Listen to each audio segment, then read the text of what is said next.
Go ahead Nana, kedengeran kedengeran. Iya, it's good. Oh, yang lain nggak kedengeran? Aku cuman bisa denger Nona. It's good, nice. Oke, kita matikan recording-nya. Ya. Pada Kejadian 1:26 menceritakan bahwa Allah menciptakan bumi dan segala isinya dan memberi kuasa penuh kepada manusia untuk berkuasa atas atas segala isi bumi, ikan laut, burung di udara, ternak, segala bintang merayap dan semua yang ada di muka bumi ini. Bumi dan segala isinya ini telah diberikan kuasa oleh Allah kepada manusia dan seharusnya dipergunakan secara bertanggung jawab untuk menyokong kehidupan keluarga manusia itu sendiri. Mengapa manusia harus bertanggung jawab? Sebab manusia adalah wakil Allah. Karena manusia sebagai mahkota Allah atau sebagai wakil Allah di bumi, maka segala apa yang diberi kuasa oleh Allah kepada manusia itu harus dipertanggungjawabkan di hadapan Allah. Ini berkaitan dengan Mazmur 100 ayat 3. Yesaya 45 18, Yesaya 6:8, Mazmur 86 dan lain-lain. Manusia diciptakan menurut gambar dan rupa Allah. Adalah dua kata yang sinonim memiliki arti yang berbeda. Sebab Allah mau menyampaikan aspek yang berbeda dari diri Allah. Bahwa manusia diciptakan Allah pada hakikatnya berbeda dengan semua jenis ciptaan Allah lainnya.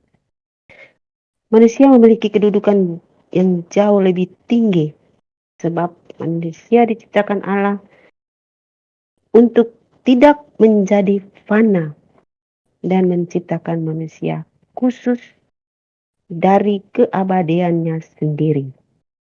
Manusia yang dapat dikunjungi Allah, berinteraksi langsung dan bersekutu dengan Khaliknya dan menjadikan manusia sebagai mahkota ciptaan Allah.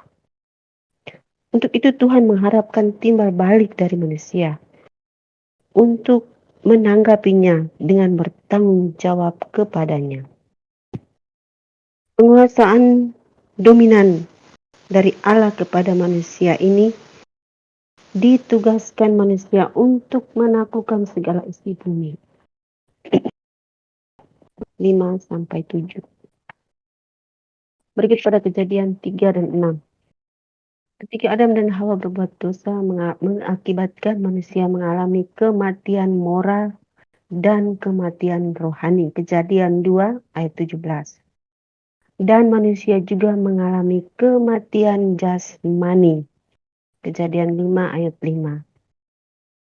Pada Kejadian 2 ayat 17 Allah berfirman, pada hari engkau memakannya, pastilah engkau mati.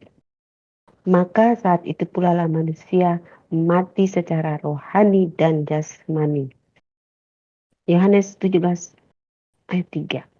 Kematian moral merupakan kematian hidup Allah di dalam diri manusia dan tabiat mereka menjadi penuh dosa.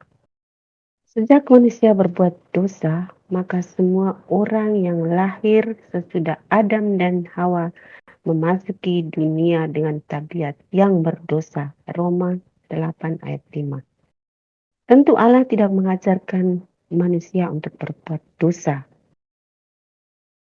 Dan ketika Adam berbuat dosa, maka Allah memperhitungkannya kepada seluruh umat manusia. Roma 5 ayat 12.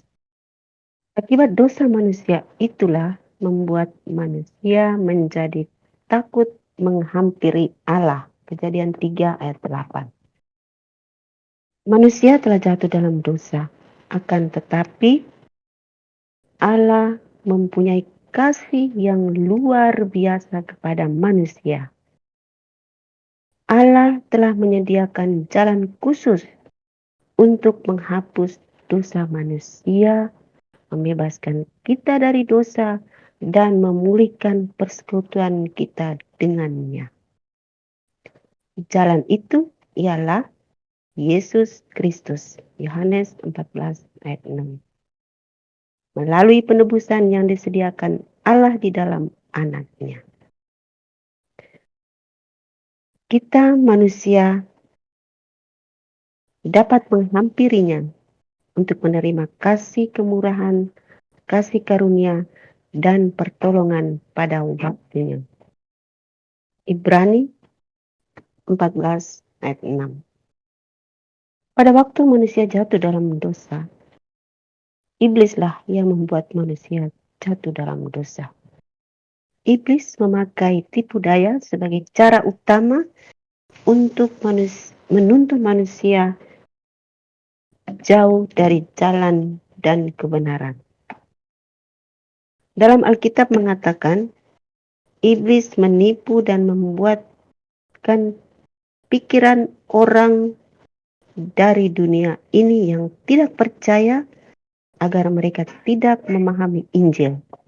2 Korintus 4 ayat 4. Dan menurut Rasul Paulus, melalui penipuan iblislah beberapa orang di dalam gereja akan percaya bahwa mereka dapat hidup secara moral dan tetap mewarisi kerajaan Allah. 1 Korintus 6 ayat 9 dan Galatia 5 ayat 21. Nona nanti di sini saya maunya kita bahas sedikit karena ini nih melalui penipuan iblis lah beberapa orang di dalam gereja akan percaya bahwa mereka dapat hidup secara moral. Nah ini perlu kita perdalam. Nanti kita tanya ke teman-teman bagaimana tanggapan mereka tentang ini. Karena kita kan sudah hidup dalam gereja. Tetapi apakah moral kita sesuai gereja atau tidak? Sesuai firman Tuhan atau tidak? Apakah kita masuk ke dalam gereja dengan wajah iblis? Saya lanjut ke Kejadian 4 ya. Tentang Kain dan Habel. Mengapa Tuhan menolak persembahan Kain dan menerima persembahan Habel? Sebab Habel menghampiri Allah dengan iman yang benar dan pengabdian kepada kebenaran. Ibrani 11 ayat 4, Yohanes 3 ayat 12, dan Yohanes 4 ayat 23 sampai 24. Sedangkan Kain tidak memiliki iman yang taat dan perbuatannya jahat. Pada Kejadian 4 6 sampai 7 dan pada Yohanes 3 12. Di sini Allah menunjukkan bahwa Allah berkenan atas persembahan dan ucapan syukur hanya apabila kita sungguh-sungguh berusaha hidup benar sesuai dengan kehendak-Nya. Ulangan 6 ayat 5. Pada Kejadian 4 ayat 7, Allah menggambarkan dosa sebagai kekuatan yang menggoda, seperti binatang buas siap menerkam dan menelan. Tetapi Allah juga mempunyai senjata ampuh yang diberikan kepada manusia, yaitu dengan tunduk, patuh, taat, dan melaksanakan firman-Nya. Kedua, Allah juga memberikan senjata ampuh kepada manusia untuk melawan setan dengan kasih karunia-Nya. Sekarang tinggal kita manusia ini, apakah kita mau mengikuti dan menyerahkan diri pada setan dan masuk ke dalam dosa, atau mengalahkannya, mengalahkan setan maksudnya. Itu terdapat pada Roma 6 ayat 1 sampai 23. Pada kematian Habel, Allah juga menunjukkan kasih-Nya bahwa Allah akan memperhatikan setiap manusia yang menderita karena komitmen pada kebenaran. Karena pada suatu hari nanti Tuhan akan bertindak bagi mereka demi kesedihan dan membinasakan mereka. Ibrani 12:24. Pada awal pasal-pasal dalam Alkitab, Allah yang menaungi orang secara pribadi dan sanggup menyatakan perasaannya kekecewaannya, dan reaksi terhadap dosa yang sengaja yang dilakukan oleh manusia. Istilah menyesal menunjukkan bahwa akibat dosa manusia, sikap Allah menjadi berubah. Sikap kemurahan dan sabar berubah menjadi hukuman. Penyataan Allah sebagai Allah yang dapat merasakan penyesalan dan kesedihan menunjukkan bahwa Allah berada dalam hubungan yang sangat pribadi dan intim dengan ciptaannya. Allah tetap terbuka dan tanggap pada kehidupan manusia. Allah dapat mengubah perasaannya, sikapnya, tindakan, dan pikirannya sesuai dengan kehendaknya. Keluaran 32 ayat 1-4, 2 Samuel 24-16.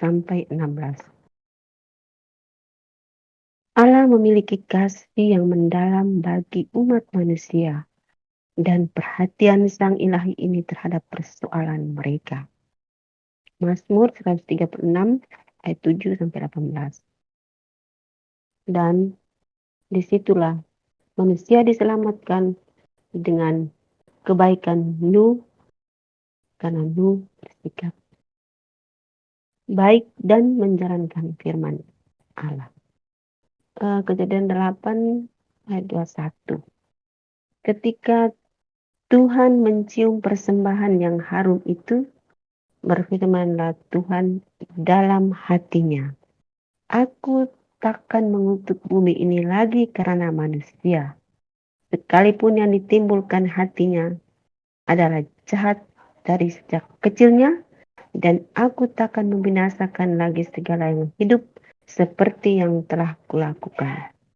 Kejahatan masa kecil, Tuhan menggambarkan dan menyatakan dengan benar mengenai kebusukan, kejahatan, dan tabiat manusia, kecenderungan kepada kejahatan dalam diri seseorang.